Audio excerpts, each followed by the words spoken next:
Okay, I don't know. Whatever it is, it's not right on the teleprompter. I don't know what that is. I've never seen that. No, there it is. We are going to do Sting, yeah. Okay, but Okay. yeah, I can't read it. There's no words on it. Okay. Ready? Sure. There's no words there. To play us out. What does that mean? To play us out. Sting is going to do. It's a video. Sting video. What is for credits? I don't know what that means. To play us out. What does that mean? To end the show? Yeah. Yeah. All right, go. In 5, 4, 3. That's tomorrow, and that is it. Okay. In 5, 4, 3. That's tomorrow, and that is it for us today. And we will leave you with a. I can't do it. Okay. We'll do it live. Okay. No. We'll do it live. Fuck it. Do it live. I'll write it, and we'll do it live. Right. Fucking thing sucks. In 5, 4, 3.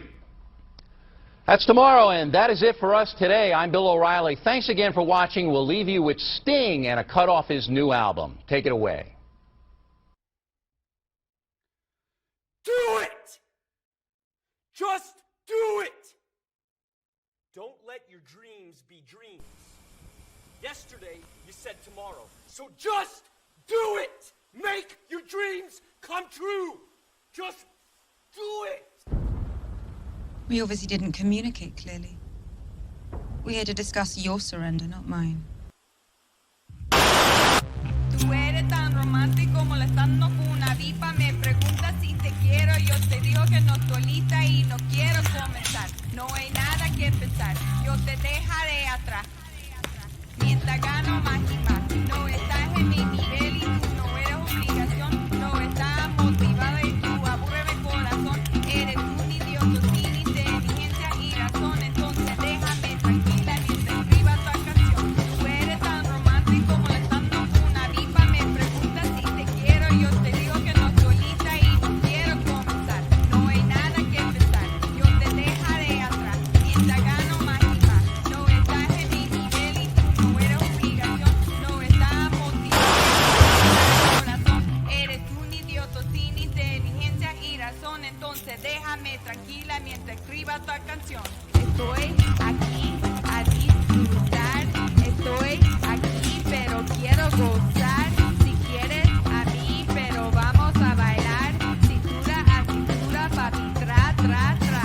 Bailando, gozando y me gusta tomar. Pero no quiero pendejos que no quieren respetar. Déjame pendejo papi ya no más. Déjame pendejo papi ya no más. Estoy aquí a disfrutar. Estoy aquí pero quiero gozar. Si quieres a mí pero vamos a bailar. Cintura a cintura papi tra tra tra. Bailando, gozando y me gusta tomar. Pero no quiero pendejos que no quieren respetar. Déjame pendejo papi ya no más. Déjame pendejo papi ya no más.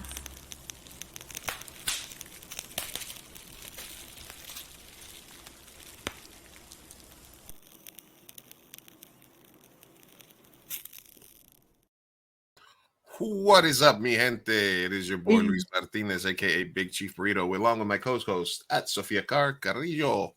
That's me. Hi. How's it going, Sofia? It's going well. How's it going for you? We're live on a Saturday. It's an I interesting know. night. Yeah. We're here. Mi That's Gente right. show, Two Latinos React. Real quickly, we started the show we're 5,000 downloads into an episode, about 24 episodes in, and the goal of this show was always to have a different type of podcast. Sophia is a actress. I'm a director. She's also has a master's degree. I'm also a poker player, right? And just to have some two Latinos reacting. Literally, we just wanted to react to losing culture, and then we wanted to do a Latino spotlight, emphasizing one Latino talent, creative per week. But we want to thank everybody that's helped us along the way, because the show is growing exponentially, and we're doing really good, man. And today I think is a really prime example of that, and a good moment for the show, because if you would have told me when we started the first episode that we would have the creator and lead actor of one of the biggest shows of last year, a Hulu show that just got renewed for season 2, probably the number one Latino comedy in on TV right now, I would be like, yeah, absolutely, No. we're gonna do it. Yeah, no, I totally believe in this. So we're really, really happy to welcome our guests. I'm not gonna say let's welcome this fool because he's probably heard it 8,000 He's heard it a billion times. already. But from the hit Hulu show, This Fool, who is currently shooting season 2, comedian, actor, filmmaker Chris Estrada. Woo! Hey, how you doing, Luis? How you doing, Sophia? Welcome, Chris. Thanks for being here. Yeah, thanks for having me. I know you have a busy schedule, man. Let's get right into it. How's season 2 coming along, man? Oh, really good. We're just finished our 5th week of shooting it, so we got 4 to 5 more weeks, I think. So we're halfway through, and it's been going really good. I'm really excited about it. I think it's a better season. Oh, okay. How long have the shoot days been? Pretty standard, like pretty long, 12 to 13-hour days. I'm at 12-hour days, and then I'm usually there for about 13. Oh, geez. Yeah. Nice. What is let's get into a little bit of the background of the show. Obviously, we haven't had you on, and you started off as a comedian, as an actor, right? No, stand-up comedian. I started up. Yeah, I probably the only thing I really acted in were like a lot of stand-up comedians in LA. Like they make sketches and stuff like that. Especially the scene I came out of. It's kind of like known as the alternative comedy scene in Los Angeles. That's really the scene I like kind of came out of and got buzzing. And a lot of those people are kind of like they make sketches and they make stuff. Right. So as far as acting, that was the most acting I ever did. But really, it came from being a stand-up comedian and a writer. Wow. I know you started stand-up when you were 29, right? Yeah. Yeah. What prompted you to like start? Is that something you've always wanted to do, or? It's something I always wanted to do. I just wasn't doing shit with my life. I was just kind of being a loser, I was like, I had like 3 jobs, and I didn't go to college, so I didn't have like kind of an academic career to fall back on or anything. I was working as a valet driver. I was working as a catering company and working construction. So I had like 3 jobs throughout my life in my 20s. So I had 3 jobs so they can pay me what one shitty job would pay me. Yeah. Oh, Yeah. damn. So, struggle. I was kind of doing that for a long time, but I was always a big fan of like narrative writing, and I like writing. I like comedy writing. I was a big film buff. So when I started stand-up comedy, I was just kind of like, damn, it's kind of now or never. And 29 is kind of it's not a young age to start at. Like when I started comedy, a lot of the people I was doing comedy with at open mics they were like 19, 20, 21. Yeah. So, I started like at 14, right? Or like yeah. And, some people start really young, and I started at 29, but it's kind of good. I mean, I didn't start with the intentions to like become like get a TV show, or I really just started with the intentions of I always wanted to do it. And I think when you're writing, when you're kind of writing scripts or you're writing narrative, you're kind of by yourself all the time, and you don't have an audience for anything. And I thought, and it kind of takes a long time for people to want to read anything you have, or, Yeah. So what ended up happening is I thought, I always loved stand-up comedy. I was a big stand-up comedy fan. And I just thought I should just do that, because I had lost my nighttime job. So I thought my nights were free. And I just have a relationship, and I was just like looking to really kind of distract myself, and I started stand-up around right at 29. Do you remember the first so like I've always wanted to try stand-up, because I write comedy, and I think I'm like a sit-down comic, I guess is what I would call myself, like conversationally. But do you remember when you were thinking about doing stand-up, did you walk around like thinking about bits, thinking about like, were you creating like a type 5 in your head, or when you decided, did you just sit down and just say, okay, this is joke 1, or were you always sort of thinking about stuff? I was always thinking about stuff because I was a comedy fan. I was already like consuming comedy albums for years, and I really there was a lot. I bought comedy albums. I listened to comedy albums, and I listened to like stuff like comedy radio. Like I would listen to like Opie and Anthony, and they'd have a lot of comedians on, or I'd listen to podcasts. So I had an understanding of the world and like the vernacular, like what 5 minutes are, what 3 minutes are, so and what bits are, like what a setup, what a punch, what a tag was, and also just really like the difference between a one-liner joke and a bit. So yeah, and that's really how I was already kind of thinking of stuff, and everything I wrote beforehand was kind of that that was either scripts or like narrative was I tried to write in the world of funny. Was it like the older comedy idols like Pryor, Cosby, or was like Mitch Hedberg, Carlin? What was like what did you gravitate towards comedically? Oh, geez, man, like a lot of things really. I mean, I think one of my favorite comedy albums was Dave Attell's Skank for the Memories. That was a big album for me. There was a comedian named Greg Giraldo that came out of New York. He had this album called Across the River. There's another comedian named Maria Bamford. She had an album called Unwanted Thoughts. But I also really enjoyed George Carlin. I really liked Richard Pryor.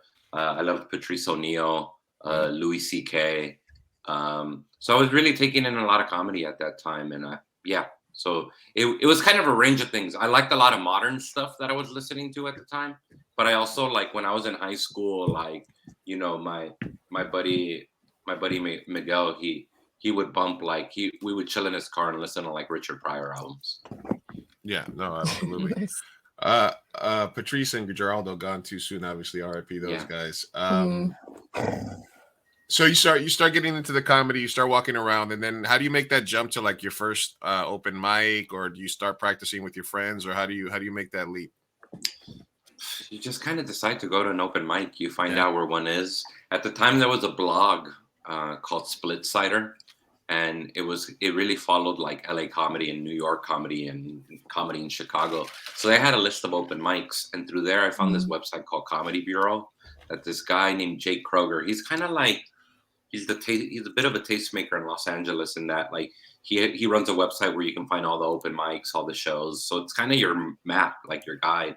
But before that, I one of the first rooms I went to, I was living in South Central, so I knew of some kind of like black open mics over there. It was mostly like black crowds, black comedians, but they were really close to like where I lived. So those were the first spots I went to.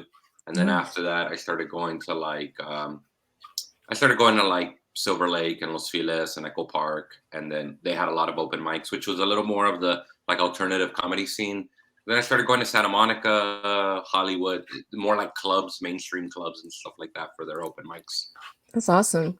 I know that like living in LA, like obviously this is all very accessible, to you want to enter a certain industry. It's all very much there. Do you find that stand-up comedians kind of support each other or more compete? Like what's kind of the vibe there as a community, I guess? I guess stand-up comedy is really accessible because you can just go sign up at an open mic. Like, so that's how accessible it is. And you don't have to be good. Nobody's expecting you to be good. If anything, everybody expects open mics to be bad. And you get excited when someone's good. So open mics stand-up, as far as entertainment went, because I grew up in LA and like, my mom didn't speak English and I was a single mom. And like, so the idea of like entertainment being accessible like as a consumer, it was accessible because you could go to movie theaters, you could go to like all these places. But as someone who, as partaking in it, because of like where I was kind of growing up and culturally and economically, it didn't seem accessible to me. It kind of felt like it was a world away. But stand-up comedy is really accessible because you could just go, like I said, you could go to an open mic and just sign up. But what I would say that, at least from my personal thought, is that a lot of comedians, not all comedians, but a lot of comedians do help each other, because there's kind of this saying in that when you're a comedian, you get jobs from other comedians. And I feel like I'm a testament to that, because the guys I created the show with, Jake Weissman, Matt Ingerbretson, and Pat Bishop, they were comedians, and they had a show on Comedy Central before this fool. It was called Corporate on Comedy Central, and it was really funny show, really kind of fucked up, dark workplace comedy. And they, I knew them as comedians, and they knew me as a comedian. They were a class ahead of me. They were like 5 years ahead of me in stand-up, but they knew me as a comic, and those were the guys that like came to me to like want to work on a show together. So, I think one time I was asked, like, why didn't you do this show with some, like, what's homegirl who does the homegirl Eva? Like Eva Longoria, or Yeah, Longoria. Mendez, Longoria. Yeah, Longoria, I think, or Eva Yeah. Mendez. And it was like, why didn't you do a show with them? And it's like, well, I don't know them. And they didn't know me, like I come from stand-up comedy, and like, comics help each other. At least the comics that I know help each other and that I'm friends with. They help each other by also being incredibly cruel to each other, right? by letting you know when a bit's not working, and kind of helping each other out. Like this. Yeah. One of the things that we've heard about stand-up comedy in terms of New York versus LA is that it might be easier for a younger comic in New York because you can move around the city so quickly that you can go to the Comedy Cellar and then go Caroline's and then go somewhere else and do 2 or 3 different spots. Whereas in LA, you might have to drive all the way across town or something like that. Did you find that part of it at all difficult, trying to get stage time or trying to make the most of it? I mean, I think you have to work hard. I'm just a big proponent. I love New York comedy, and I think some of my favorite comedians are New York comedians. And I really do think New York has the best comedy. However, I think you can do a lot here. And I think because I'm from here and I knew the lay of the land, and I had a car and I knew how to get to places, I think if you just time your night out and because I used to do like 4 to 5 open mics a night. So it's and that's that wasn't all the time, but there's really no reason why you can't do 2 to 3 a night in LA, and especially pre-pandemic, like pre-COVID, you were able to do 3 a night easily. I think that number is probably a little smaller now. Like you probably can't do as many, but I think it's just different. It's a different city. You got to be out and about more. Did you ever make the drive down to La Jolla, down to SD? Yeah, I remember. I remember going down to San Diego to do open mics. Nice. Because it kind of introduces you to another scene, and then you can acclimate yourself to, like, if other comics are like, yo, this cat's from LA, and you do well, they're like, hey, come back in 2 weeks from now and do my show on Saturday or Wednesday or Friday or whatever. Yeah. Nice. Yeah, thanks, Kurt, for stooping by. Kurt. So I want to get into the show, obviously, but as a comedian, you make that leap, you start connecting with these comics, they come from the show, and then you get the green light to make the show. How did at the time, did you feel like a lot of pressure in that situation? Like I'm getting this chance now and I don't want to mess it up, or were you pretty confident because of the team that you had around you that you were going to be able to make something worthwhile and that people were going to resonate with? It was all incremental. So like when the guys that I created the show with hit me up to work on something together, it's 3 guys, like I said, Jake Weissman, Matt Ingerbretson, and Pat Bishop. When they hit me up, my only thought was, oh, cool. It'll probably go nowhere, but I'll really learn how to do something. Like I'll work with guys that I really respect, and I'll probably learn a few things. And then when we pitched the show to Hulu and they paid us to write a pilot, my thought was, well, I'm always kind of cynical about a lot of shit. Like at least I feel like I'm pretty like doomy about shit. Like it's not gonna work out. So my thought was, I'll learn a lot. We'll do a really good job. I'll make this pilot the way I want to make a pilot. Like I'll write it the way I think it should be written, the way I think best represents me. And then, but I thought, they'll probably say no to it, Then when we turned it in and they liked it and they gave us the green light to film a pilot, again, my thought was, well, we'll probably film a pilot, but they'll say no to it. And Yeah. but at least I film a pilot. Like at least I shot Yeah. a whole pilot, and I know, and I probably got a new set of skills, and that will help me in the long run. But when they said yes to it, I was like, oh shit. And really, I mean, again, it started with the same thing again. Yeah. I was kind of like, well, we'll do a season, and they Yeah. probably won't give us a season 2. But Yeah. at least I did a whole season of a TV show. And then you I got a learned lot season of 2. skills. Yeah, and then I got a season 2. I feel like if I just keep not believing in whatever I do, I think Yeah. I think I'll probably It's get the something. opposite of manifesting. You just got to be Yeah. cynical and say it's not going to happen, and then it Yeah, happens. it's not gonna happen. Yeah. It's like when you're with a girl and you're like, I'm gonna try to grab her butt. She's probably not gonna let me grab her butt, but at least I tried. And it's like, hey, she let me grab her butt. Let's go. Let's keep going. When you catch a case after. All right, and then the cast, because obviously Frankie Quinones obviously comes on. Then you got like Michael Imperioli all of a sudden in there. Like, what was it like getting all these people, like seeing these names on the call sheets? Like, were you part of the casting process for that and like making recommendations as well? Yep.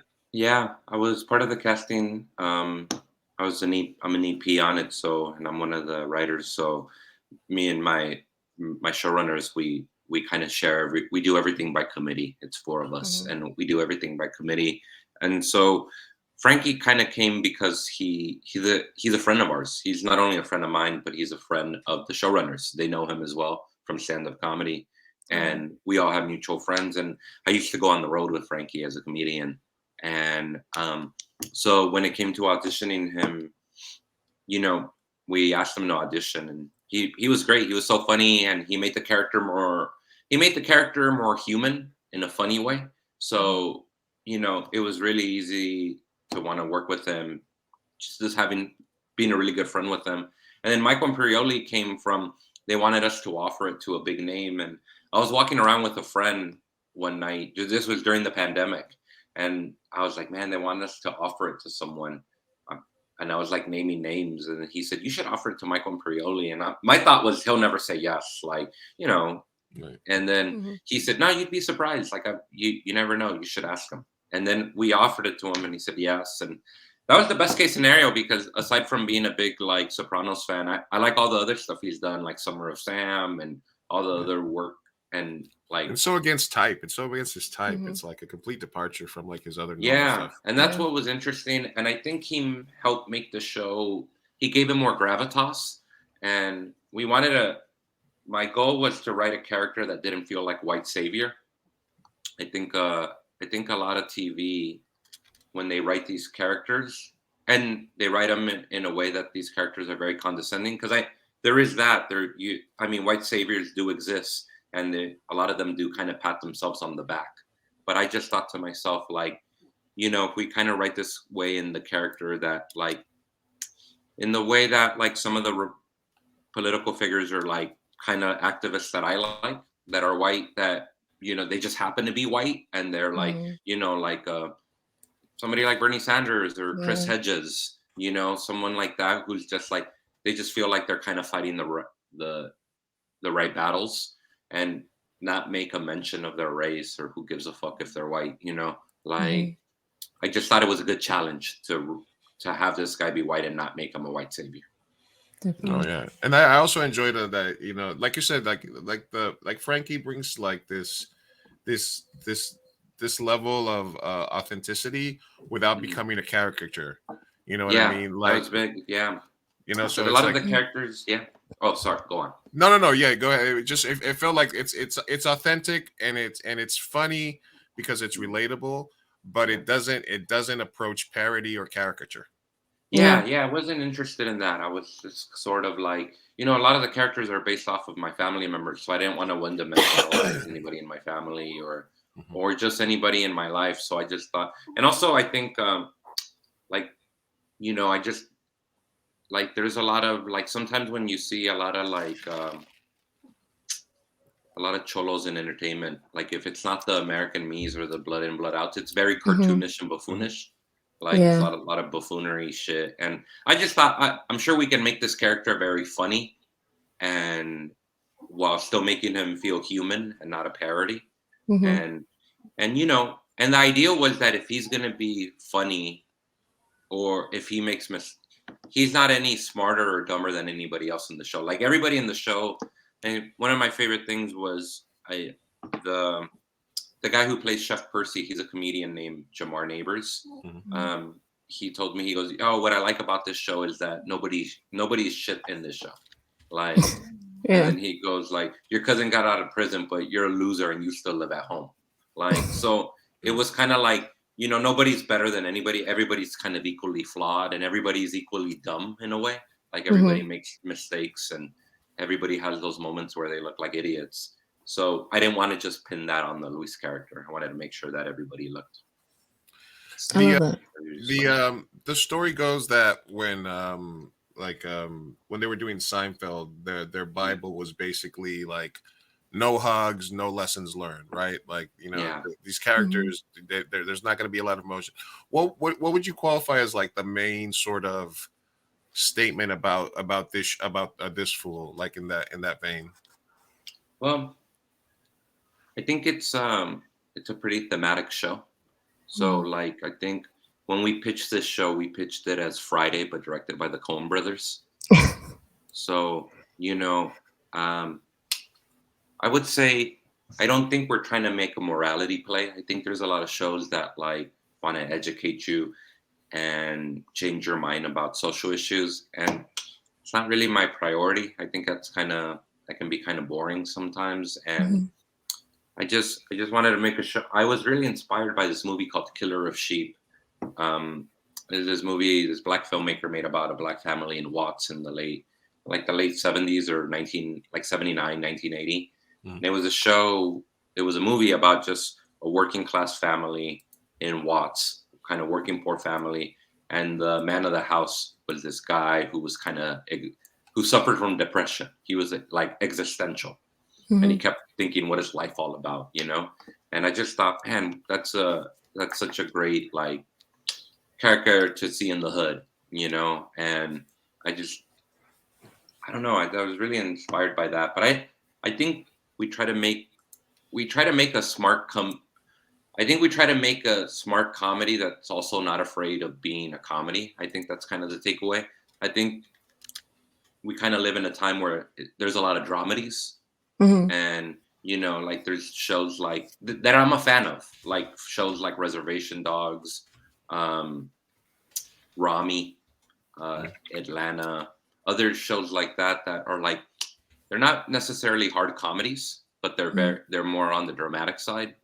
And I just thought, I wonder if we can make a show that's a hard comedy, but is also smart and cinematic. And that's what we were really going for. Yeah, and not everything has to be like a dramedy commentary on social issues. I think that just by the fact of having exposure of a Latino community to the audience, I feel like that's already commentary in its own. You know, just exposure, I guess. And I do feel like it's objectively funny. Is that something that you? Yeah. I mean, I was trying to make this a comedy that anybody can enjoy. That you didn't have to be necessarily Latino to enjoy it. It happens to be Latino. Yeah, it just happens to be that way. Fun. Yeah, we were just trying to make something that felt really smart, and I felt like we were making.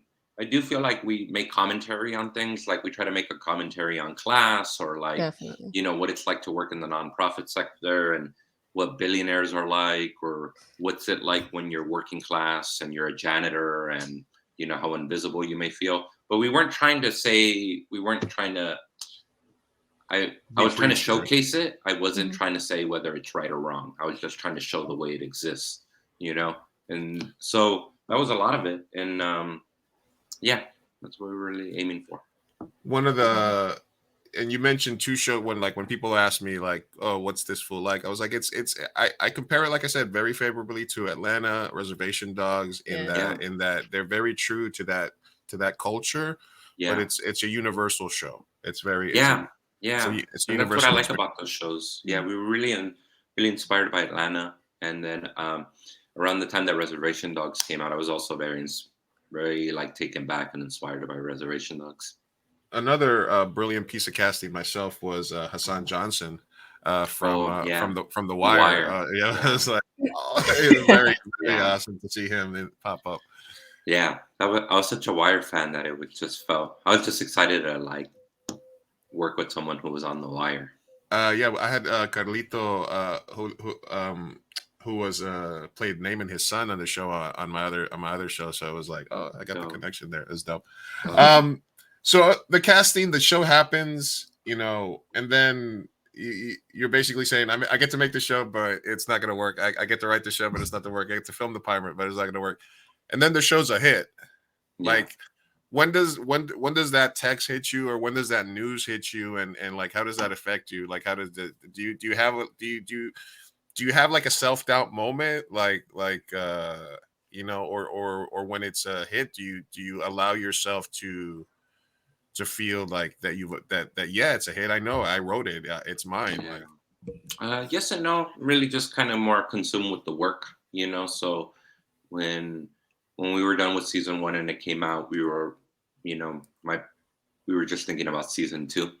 I mean, I'm proud of it, you know, and my like, but I don't know that I sit around and kind of like go, wow, like pat myself on the back or really take it in. I mean, I take it in the sense that like once I started going on the road as a comedian, a lot more people were coming, you know, Hmm. because before the show, I was a being a stand-up comedian, people would come out based on the fact that they wanted to do something that night, and Yeah. they didn't know who the fuck I was. You know, they just came out to see me, but like they just came out to see comedy. But Yeah. then, I noticed that when I started going on the road and people started coming out because they were fans of the show, therefore they wanted to see me, and that was the big one that I noticed in terms of like being able to draw on the road like an audience. But yeah, I mean, I to be quite honest with you, I always just kind of feel more focused on the work. So um, when season one was out, I was, I celebrated it, but I was also kind of thinking, well, I want to make this is season two is what's on my mind. Hmm. Mhm. Nice, nice, nice. Have you gotten recognized yet? Sorry, random ass question. No, it's all good. Yeah, yeah. It's weird. I get recognized. I mean, it's like what's so funny is I think because I think of myself as a stand-up comedian at heart, Hmm. sometimes when people recognize me from stand-up comedy, I'm slightly more proud of that than the show. Like, Yeah. yeah, I get a little more excited about that. But a lot of people, when I do get recognized by the show, it's really nice, especially if it's people who like I get excited by the different demographics that recognize me. You know, I get like Latinos, black people who recognize me, older white people who recognize me, it- What? That's like surprising. yeah, or a lot That's of cool. older white people, or just white people in general who recognize me, young and old. When I was performing stand-up comedy in Arizona, and a lot of Native Americans came out from, so that I thought that was, and they were big fans of the show. So it was really cool to see that kind of, yeah, that it resonates with people. Universal. Yeah. how Yeah. how tough was the acting part of it? Was it like like season one Seinfeld, season one the First Prince of Bel Air? Did you feel like, or were you kind of feel? Or did you get coaching on set, or how did that happen for you? I mean, it was hard because I'm not a formally trained actor. You know, I was like, I mean, I remember when I was writing the show with the guys, I said, "Man, who do you think we should cast as the main character?" And then they said, "Well, you." And I was like, "You sure?" And they were like, "Yeah." And it also became because they came out in their own show. Like they said, "Yeah, if we were in our show, you could be in your show." Like, And I thought, all right, cool. And it was hard because I took it. I try to take it seriously. I like, even though I wouldn't say I'm an actor per se. Like I like acting, and I wanted to take it seriously because I think it's an art form. So, I was working with an acting coach, and I took it pretty seriously. So I was just, yeah, it was hard in the sense that I devoted time to it, or No. tried to devote a lot of time to it, and really learn from the craft. Did you grow to love it, or like if you had to rank from Mm. comedy, writing, acting, what would you say comes first? Obviously comedy, Mm. right? Obviously, Yeah. comedy and Yeah. writing. But I do like being in things. I mean, I think the thing about it is I sort of like that control factor of like if I wrote it, I want to be in it because I know what I wrote and I know how Yeah. I want it to be conveyed. So yeah, I mean, But yeah, I enjoy acting. I think it's really cool. But I think writing and stand-up comedy comes to me first. But I mean, acting's amazing and it's a challenge. It's a challenge it's an art form I really respect, and it's also really challenging, to really connect and whatnot. And yeah, I really like it. Absolutely. We are live talking with Chris Estrada from Hulu's hit show This Fool. Got picked up almost immediately for a season 2. They're in the middle of production right now. When is season 2 going to come out, Chris? Do you know yet, or Likely August, same as last year. Same as last year. Nice. And hopefully we get, like last time, we'll get a quick resolution. We'll get season 3 happening. I know it's probably too late. I know it's probably too late for season 2, but if you need an extra, background Latino, or you need like an extra an angry chick at a quinceañera or something, you know what I mean? We'll make the drive up for sure, man. I wanted to ask you a couple of real quick questions, sort of about about the show's perception, and then we'll do a quick bit, and then we'll let you go. But I was prepping for shout out to and I saw your bit on with Mr. Big Brown Dad, where you did your morning routine with him. Shout out Mestizo Coffee. Yes. He's been on our show before. But on Polly, the Latino Slant, he was like, "Hey, do you want to come on this panel with a couple of other people? We're going to talk about This Fool, Rosa Parra from Latinx Lens and from Rotten Tomatoes." And I did a little research, and there was this podcast or this show that you did, and it felt to me like it was a couple of white people, and and some of the questions they were asking me felt to me like they hadn't really watched the show, because they're like, it feels like a love letter to Los Angeles or something like that, or something, which I didn't really feel like you were putting into the show. Like, I felt your show was more like not necessarily a love letter, but like a realistic portrayal of your neighborhood. When you do get people, non-people of color, I guess you would say, that are talking to you, reviewing your show, do you get any sort of weird vibe from them in terms of how they're covering it? Do you feel any sort of way about that, or was that me just basically just sort of looking too deep into it? No, I mean, I think it's a little bit of both. I think some people really get it. I think there was a really great TV critic. I mean, and I would say she's great, even if she didn't like the show. She's really spot on about things. But I forget, Catherine, I'm forgetting her last name, but she wrote a really great article on the show, which the title was "This Fool is What Streaming Comedy Should Be," and she had a really smart take on the show, I thought, and she had a really good analysis of it that I really enjoyed, and I was really proud of. That I thought, oh, that's great that she's kind of seen it in the way that I try to make it, or I try for it to come off. And then there's also kind of critics who thought we weren't like. There was somebody from the AV Club who kind of shit on the show, but I don't think he had a context for the show. I think I thought to myself, this is a guy from the Midwest, like a white dude from the Midwest. I don't think he has a context for Latinos in South Central Los Angeles or in LA in particular. So I don't think the show made much sense to him. I think he was talking about the show, the way the characters talk, and he said that they're kind of like brass, or they don't speak well. And I go, yeah, but that's because I'm portraying the way I know the characters to speak in the world that they're from. And if you're not from that world, it's not going to sound like, I think a lot of those kind of writers, a lot of those critics is what they like is they kind of like characters who you almost, it's like when a Harvard writer writes a character from this working class world to sound very not like they're from the world. Yeah. And so, but I think some people get it. I think some people don't. That's okay. I mean, it's like, whatever, people are they're allowed to think what they think. That's absolutely. It's almost like they expect all the characters to write like they're one of those like teen dramas where all the teens talk like they're 45, right? Yeah. Was it by the Vulture? I'm looking it up. Yeah, it was by Vulture. The review. I'm curious, just because say that she portrayed with the what? She really seemed to understand the show. Her name was This Fool. Yeah, I got it.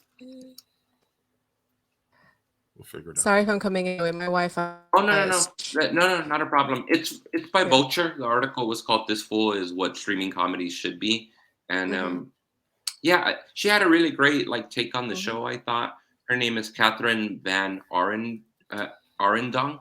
She, I think there's some writers some critics who don't come from the world who get it, and I think there's some that don't. You Mhm. know, that's Yeah. kind of the nature of it. When you create Yeah, art, you're gonna be it's expected. critiqued, and As yeah, somebody and who used to live and die by AV Club, they did fall off over the last couple of years. They got rid of a lot of their key writers and stuff like that, and they replaced them with a lot of people that were new to the industry as well. So that might have something a yeah, little bit to do with it as well. yeah, Not to shit on the AV Club, but they did yeah. fall off a little bit. I did want to ask you a little bit, just in terms of like, because there's in terms of just Latinos in media, we talk, we obviously it's the show's called Me Gente Show, so we really do talk about issues that pertain to Latinos in entertainment. But there is this sort of thing about like, we're only allowed to have like one show at a time. Like, we get Vida, and then we get One Day at a Time, and then we get Gordita Chronicles until that gets canceled, and then we get this, and then we get this fool.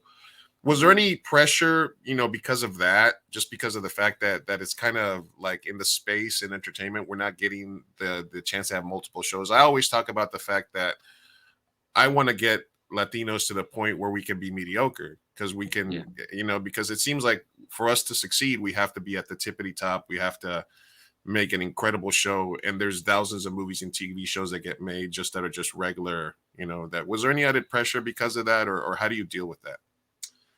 I guess I just didn't really. I guess I didn't think of I didn't think of this full the same as those shows, and not to say that those shows are bad or that I just didn't think of it as the same. I kind of thought it was pretty different from many of those shows, Mm. and sometimes I don't know. I mean, I guess there was. I just wasn't. I wasn't thinking about that. I was just thinking about the best show I could make, and I was Mhm. thinking about like like when I was trying to write the show, I wasn't thinking about representation.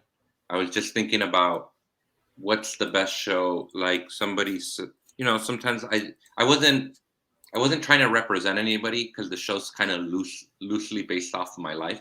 So Mhm. and like where I grew up. So I was really more concerned with trying to make a show that felt accurate to my life.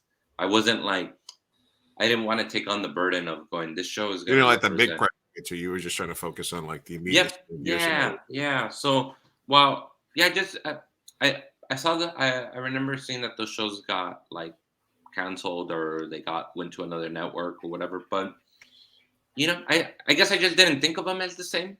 Like Mhm.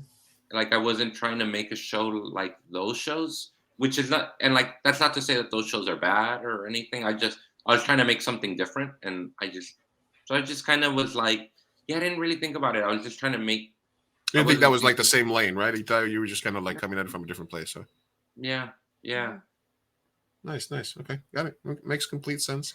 Hmm. Sophia, I did you have mean, it's anything good. else? Yeah, and well, it's good when you don't just like, think on the macro scale, and because I feel like Hmm. that's a lot of pressure to have to write something that's like representative of the Latino community. You're never gonna Yeah, please everybody. So I think, yeah. yeah. I think when you kind of write with representation in mind, Mhm. what ends up happening is you get a check. It starts feeling like a checklist. Like you go, okay, now I got to represent these people, and then I got to represent this Yeah. orientation, and then I got to represent this and this. And I guess I wasn't. I think when it feels inorganic and I thought to myself, Mhm. I just I I we're all different, like so like I just thought to myself like I can't I can't think about writing a show about representing Latinos because like my parents are immigrants. I grew up with a single mom. She's from Mexico. My parents are from Mexico, and I grew up working class. That's very different from the way like Cubans or Venezuelans grow up in Miami. Mhm. Mhm. Yeah. That's very they predominantly come from upper middle class.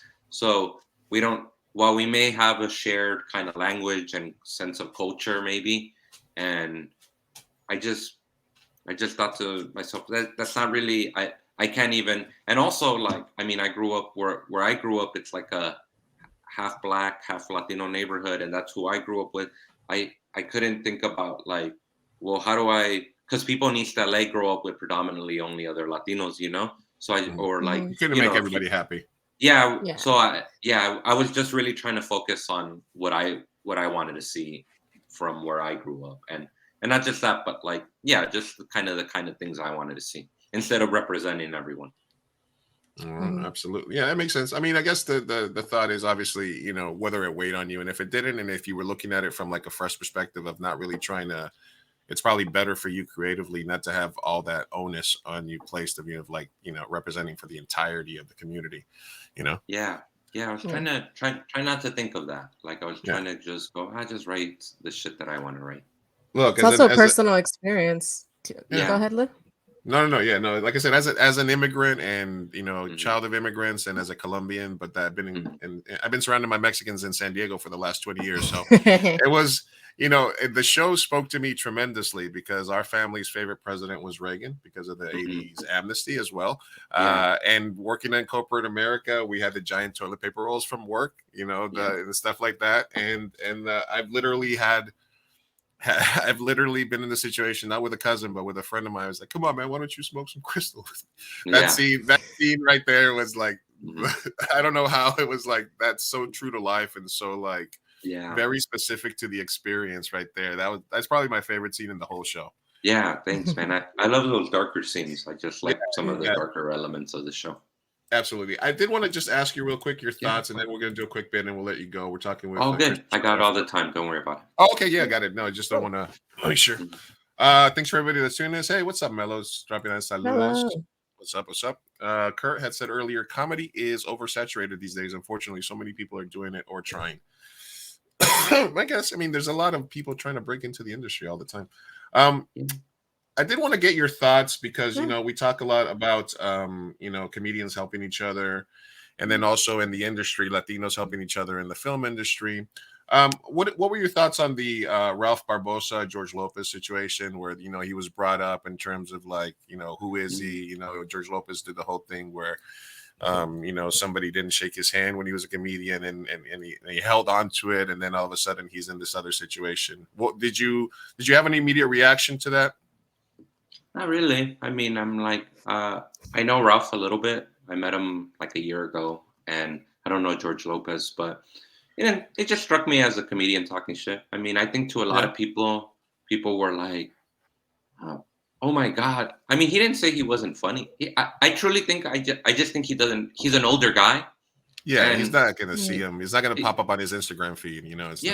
yeah, he doesn't know who he is. So, which he should pay attention. I mean, I think it's good to stay relevant and know who young comedians are, you know, like who they are. And, you know, so I think, yeah, I mean, I think he was wrong, clearly. I mean, like Ralph does very well. He's a very funny guy and he's a good stand up. But yeah, I guess I just thought he just sounds like an older dude that doesn't know. And, Yeah, it was, okay. and It was okay. you know, Okay, Out of Goober. touch. yeah, Yeah. well, yeah. I just thought I mean, he probably doesn't know who I am, and that's okay because I'm you know, he's older than me, and we're from different generations. You Mhm. know, it's like I always say, it's like who cares, you know? Yeah, I always said. Somebody one time told me, somebody said, "Oh, well, what do you do?" And I said, "I'm a comedian." And then I said, "Well, I've never heard of you." And then I said, "Well, who gives a fuck? My mom doesn't know who Jerry Seinfeld is, but that doesn't mean that motherfucker's not a comedian." Like, you I know, love that. like, Yeah. so yeah. You know, I think he said something about like just worry about yourself. Mhm.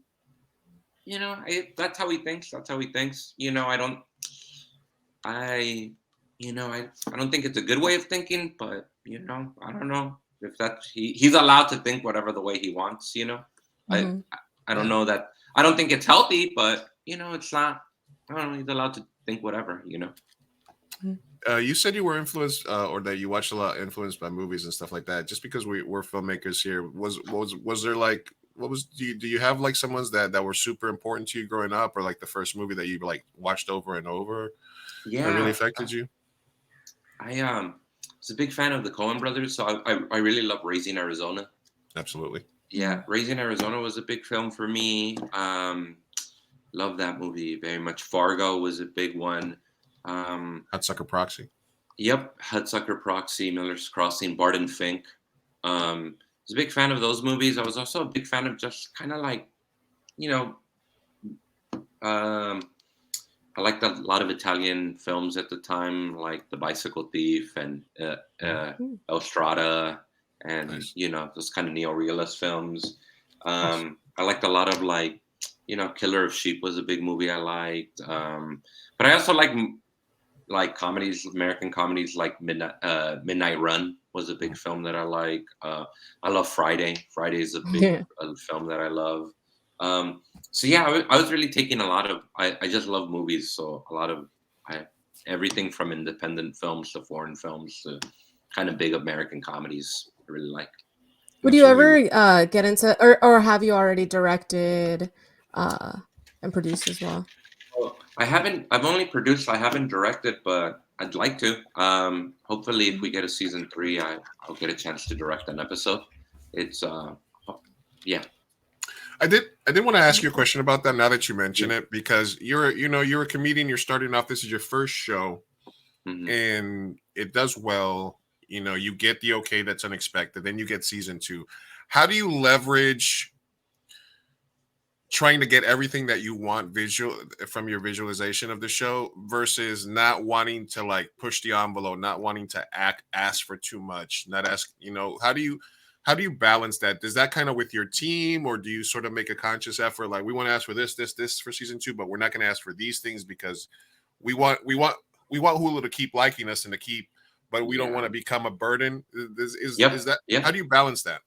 A lot of it comes from me and the guys that I do the show with. We're all kind of in tune in terms of the comedy we want to make and what we want to see and the stories we want to tell. So, I think a lot of it is, we would never ask for anything too crazy because we like a show that's kind of grounded and a little surreal. So it's not like we would say, hey, give us a thing because we're going to make a huge action movie or we're going to make a sci-fi episode. That's not the kind of show we are anyway. So This Fool in Space. This Fool in Space. So musical. Yeah, the musical. So, I think a lot of it was kind of like knowing firsthand the kind of show we want to make and then explaining it to them, and so yeah, I think a lot of it is that, and then knowing tonally that we want to make a grounded show that's a little weird, so that never gets too crazy. Yeah. Absolutely. Sophia, did you have anything else for Chris? I wanted to know, like, from, because you said the show is based on personal experiences of yours and that a lot of the characters are based of people that you know. Do they know who the character is based off of them, and what do they think about that? Yeah, a lot of it is like, the Frankie Quinones plays a character named Luis, who plays Julio's cousin, who's really inspired by my cousin Luis. Like, I just named him Luis, and I kind of asked him if he was okay with it, and he said yeah. And I think he enjoys the show. He knows that the character is not exactly him. He knows that situationally the character is him, but not exactly him. And in the same way that the character Julio is not exactly me, it's like it's a version of me maybe, but it's not really. It's not me 100%. Like a more over-exaggerated version. Yeah, and then even I like all the other characters are people understand in my family that they're like my mom was a janitor. She retired this year, but she was a janitor for like almost 30 years, and so she understood that the mom character was a representation of her, and that like my mom used to bring toilet paper home from her janitor job. And so it was clear to her that she understood that. And, I try to be respectful of my family. So I would ask them, hey, I'm going to write this thing that I think is kind of funny. And there's like a story to it. Are you okay with it? And, they were cool with it. And is the Maggie character based on like multiple different parts of different girlfriends, or is one specific? That's what I was going to ask. Yeah, I think it's based off of like 2 or 3 girlfriends that I had like throughout my 20s, just kind of like, that makes sense. Kind of shitty relationships where nobody was both parties were at fault, so it was really kind of based off of that. Mm. Yeah, and then spoiler alert, but the scene where you with the engagement ring and the kicks, that Yeah. also another that sent me. That was like out of this world, man. Thanks. So what can we expect for season 2? Like, what is this? Is it like a? Because I know you were that the end that the season finale sort of was like you weren't sure where it was going to go, or if it's like, did you sort of write it ambiguously for that reason? No, we just write it. We wanted to write a season where it was the story for the season, because we just thought we want to be cinematic about it. We want to write narrative in the way that films write themselves, in the way that films are written. So Matt Ingebretson, one of my co-creators, it was his idea to close down Hugs Not Thugs, and he said, I think it's a good idea, because if not, we can become a workplace sitcom. And that's not the kind of show we want to create, where you're always returning to the same place. And, we're not trying to make a version of The Office so he said, I think it's good to close it, because it'll force us to think of a new world, like a new thing. So I thought that was a really good idea. And I thought it was like, I knew it was a good idea because it was a scary idea. Like, it was kind of, it's easy to say, well, let's just have a workplace sitcom. But like I said, that wasn't the show. That was in season 1 anyways. It was like a little bit of everything. It was like, it was more of a character study on these characters, more so than it was about a world. So we wrote it to end that way intentionally. And then I guess from season 2, what you can expect is the world sort of changes. And I think it's a grittier season. Like, it's a little bit of a grittier season, and probably a little less family stuff, which I wanted to make sure of, to have a little less family stuff. I'm not interested in making a family show, or, and kind of keep going down that rabbit hole of character study, of like who this character Julio is and who this character Luis is, and more of Michael Imperioli this season, his character. Nice. Yeah, so the idea was really to just, force ourselves to think of a new way to revisit the world and make it new again. Oh, it sounds challenging. I'm excited. Yeah. I'm excited to see season 2. Thank you. Absolutely, man. Like, look, if it's anything like season 1, and if you got the same team and you keep developing those actors and you keep going out and allowing the creative process to get there, then I'm sure everybody's going to be happy. You can watch This Fool, binge it. If you haven't watched it already, binge it now on Hulu. And get ready for season 2 that'll be coming out hopefully during the summer. You can catch Chris Estrada doing comedy various places around the country. Are you mostly staying on the West Coast right now for comedy, or are you also traveling for that? I travel. I'm mostly in LA up until April, because I'm filming the show. But once that's over, I'll kind of be doing comedy around like different parts of the country. But people can find out where I'm at I'm on Instagram at Chris Estrada Comedy. And then Twitter at Chris Estrada 85. Absolutely. And Chris, we're going to do one last thing with you before we let you go. It's something that I like to do with all our guests. Yep. And it is something, if I can find the intro for that, I always lose it.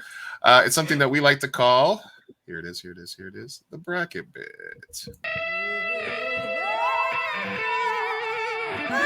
All right, boys and girls, you know what that sound means. It's time for bracket bit. Bracket bid. Bracket bid. Woo, woo, woo, woo. Bracket bid. Bracket bid. Woo, woo, woo, woo, woo. Fireside chats. Are live with Chris Estrada from Hulu's hit TV show This Fool, filming season 2 now. You can expect it in August. You can follow Chris on Instagram or Twitter and find out where he's doing comedy. This is called the bracket bit, Chris. And what this happens is I'm going to give you 2 options, and you're just going to very simply tell me which one of them moves on to the next round. It's it's literally a bracket. And for you, since you're a comedian with a TV show, we have chosen TV shows that were by comedians. So I'm going to give you 2 TV sitcoms that were created or starred by comedians, and you tell me which one moves on to the next round. You can tell me which one you like the most, which one you would rather binge right now if you had to watch one of them, which one you would prefer to have been in yourself, which one you'd like to remake. Whatever you decide to use for your methodology, you can use it. I just ask that you keep the same methodology for the entire bracket. Are you ready? All right. Yeah, let's do it. All right. So Let's we're going to go. talk. We're going to go with one of the classics, Seinfeld or 30 Rock. Seinfeld. Seinfeld. We got Crashing with Pete Holmes or The Drew Carey Show. The Drew Carey Show. Drew Carey Show. We're going to go Bernie Mac Show or Parks and Rec. Bernie Mac Show. R.I.P. Bernie Mac. Bob R.I.P. Newhart or The Office UK edition. The Office UK. Yeah. Nice. All right. Everybody Loves Raymond or, I don't know why it cut off here, Sanford and Son. You know, I'm gonna say Everybody Loves Raymond. Everybody Loves Raymond. And if you want to expand on any of the shows, whether you like them or anything, you can do Yeah, that. I think what Everybody Loves Raymond, it's just a show that I grew up on more. So like, as we're like Sanford and Son, like wasn't of my era, but I love Red Fox and like kind of, you know, I can appreciate it. Like, yeah. Roseanne or Home Improvement. Two major 80s comics here. Roseanne. Roseanne. The Norm Show or It's the Gary Shandling Show. That's a hard one because I love Norm Macdonald, but I'm gonna go the Gary Shandling Show. The Gary Shandling Show. And Chico and the Man, one of the OG sitcoms, or the Jeff Foxworthy Show. I'm gonna go Chico and the Man on this. We got You Martin. gotta roll with Freddie Prinze. You got to roll with Freddie Prinze, man. He's an icon. Martin or the George Lopez Show. I don't know. That's a hard one. I mean, you could also go back to like which of the comedian. I mean, this is two huge comedians, and they're both of them very successful shows for a comedian. That was a hard one. That's a hard one. Martin. I'll say George Lopez Show. George Lopez Show. Curb Your Enthusiasm or Whitney. Curb Your Enthusiasm all day. Broad City or Mad About You with Paul Reiser. I'll say Broad City. Yeah. I was way too excited about that. Ellen or Master of None with Aziz. You know what? I'll go Master of None. How'd you feel about that season 2? Just put this show in Italy, like. You know, I didn't care for it. I like season 1. I thought season 1 was really artfully done and really cool. That was just a weird choice, right? It's just like All right, we got Full House or The Cosby Show. You know what? Bill Cosby was out there being dirty, so let's go Full House. We're gonna have to cancel him in the bracket. All right, we got Louis or the King of Queens. You know what? I'm gonna seem bad because I was like talking shit about Bill Cosby, but The Cosby, we're gonna go to Louis. But I'm gonna go Louis. Yeah, that's right. Problematic. I love that. Look, Cosby put up incredibly big numbers in that area. Louis, that's true. Mork and Mindy or the George Carlin Show. I'm gonna say the George Carlin Show, just based off the fact that it's George Carlin. The Jamie Foxx Show or Community. I'm gonna say the Community. What? I don't remember the Jamie Foxx Show. I don't remember. Was that a sketch show or was it like a sitcom? No, it wasn't. It was a sitcom. It with like a live audience, right? Yeah. I don't remember it as much. It was good. It was really good. Yeah. We got Seinfeld or the Drew Carey Show. Seinfeld all day. Bernie Mac or The Office UK. Office UK. Everybody Loves Raymond or Roseanne. Everybody Loves Raymond. It's Gary Shandling Show or Chico and the Man. Damn, I'm gonna break somebody's heart. I'm gonna go Gary Shandling Show. This is where I remind everybody that the bracket bid is created to cause maximum pain. We got George Lopez or Curb. Curb. Broad City or Master of None. Whew. I'll go Master of None. Got Full House or Louis. I'll go Louis. They're so opposite. George Carlin doing the opposite, Sophia. George Carlin Show or Community. I'll go George Carlin Show. All right, we're down to our final 16. What's up? Hey, Seinfeld or The Office? This is a hard one. I think I'm gonna go Seinfeld. Yeah, it did get to like 13 seasons, right? Yeah. Everybody Loves Raymond or Gary Shandling.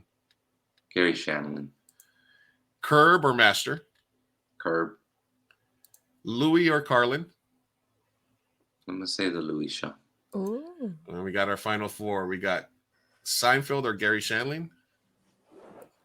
Jesus, hard. I'm gonna say Seinfeld. Ooh. And we got Curb and Louie. God, this is hard too. I'm gonna say Louis.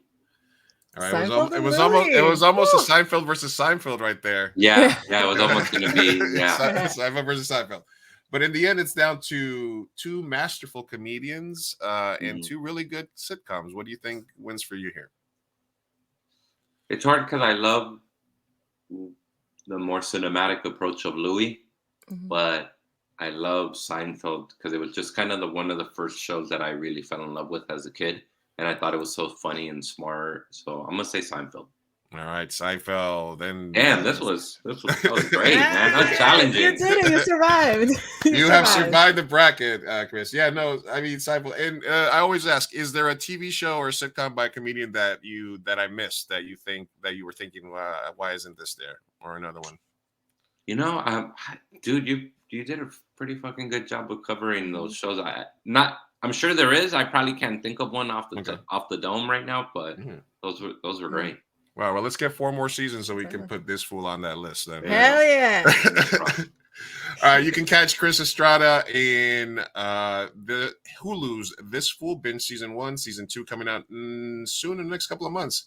And, you know, the other thing about Louis is the fact that he took such a small budget and he was like, I'll edit it. You know, he's editing on like an iMac. Yeah. He's having full control and stuff like that. That's that's really trusting your art and betting on yourself, right? Yeah, pretty inspirational. Wild.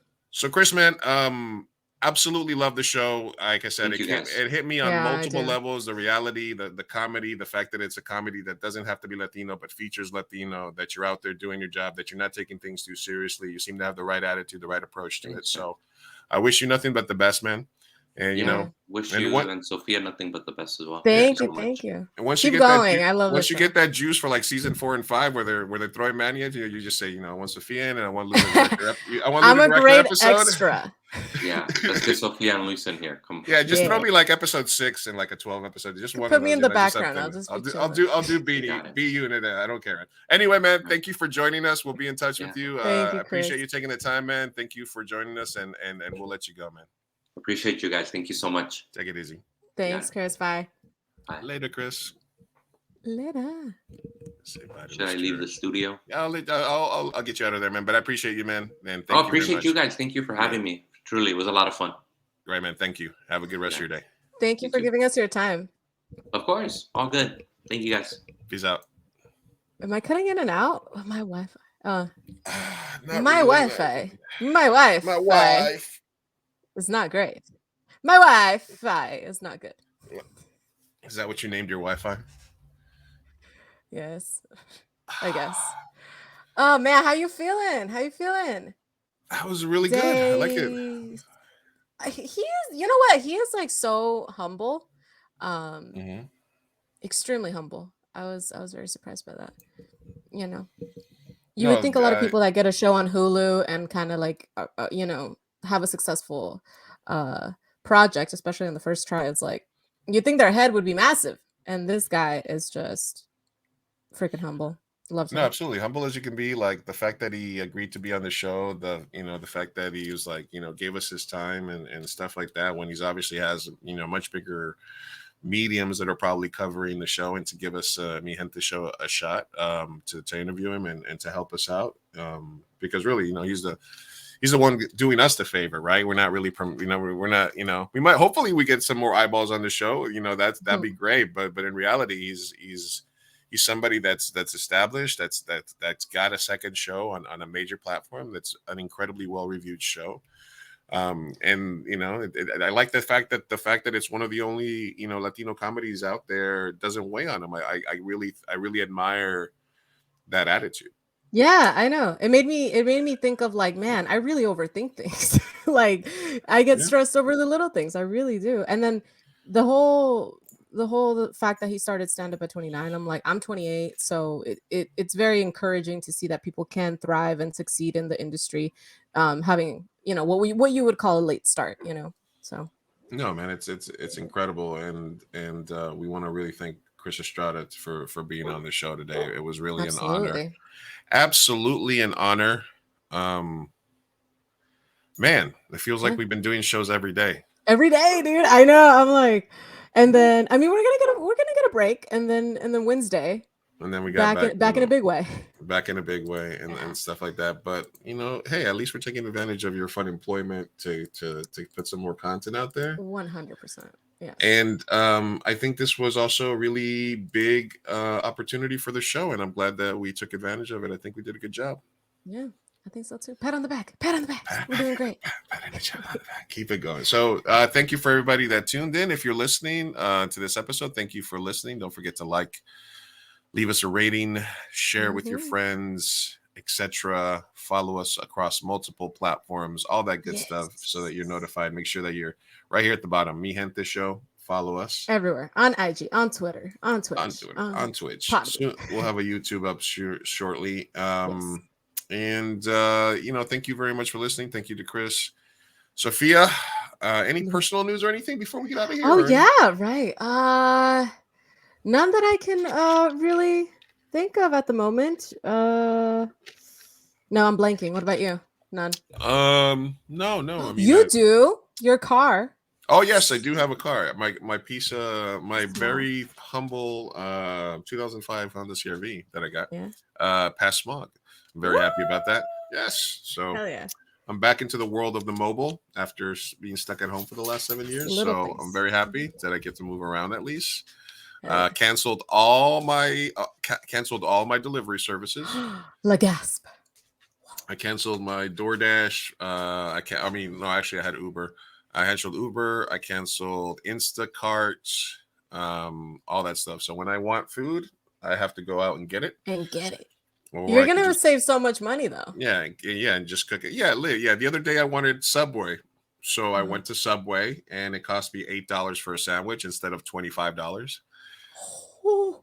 Well, no, I mean usually the thing about like delivery fee tip. The thing is like it's like you don't get the free delivery unless you spend more than $15. So it's like you can buy an $8 sandwich and then it's still like $21, or you can spend $15, buy 2 sandwiches. And it's still $21. So it's like, so no matter what you order, if you're getting the free thing, you're still, the cheapest is it's between $21 and $25 no matter what you order from anywhere. And I went and I wanted a sandwich and it cost me $8 because that was what the sandwich cost, and that was it. And I was like, oh, okay. Obviously gas, insurance, security, but Yeah. That ain't nothing to a G. That's nothing. No, It's nothing. So excuse me. So yeah, big stream next Wednesday. This coming Wednesday, previewing the screen. We'll be doing live streams from the festival as well as other stuff. We're a week behind on episodes, but they're still doing pretty good. So we still have a few episodes in the can. We have the episode with the people from Life. We have the episode with Sony and Jeanette as well. And we also have an episode with the South of 8 podcast as well. So we got more stuff coming at you. Make sure you're listening, all that good stuff. We love you. Thank you, mi gente, for sticking around. Yes. As Thank always, you so much. Luis Hasta Martinez, luego. Sofia Carrillo. Hasta luego. Peace out. Peace out. Bye.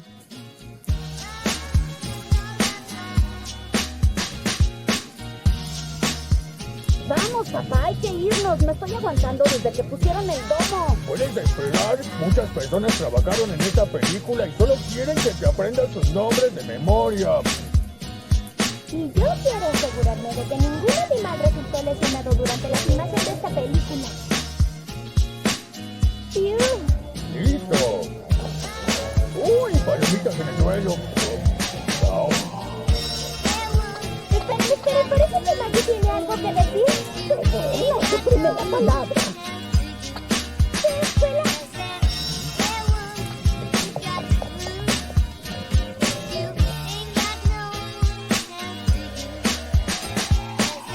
¡4 años de escuela de cinematografía para esto!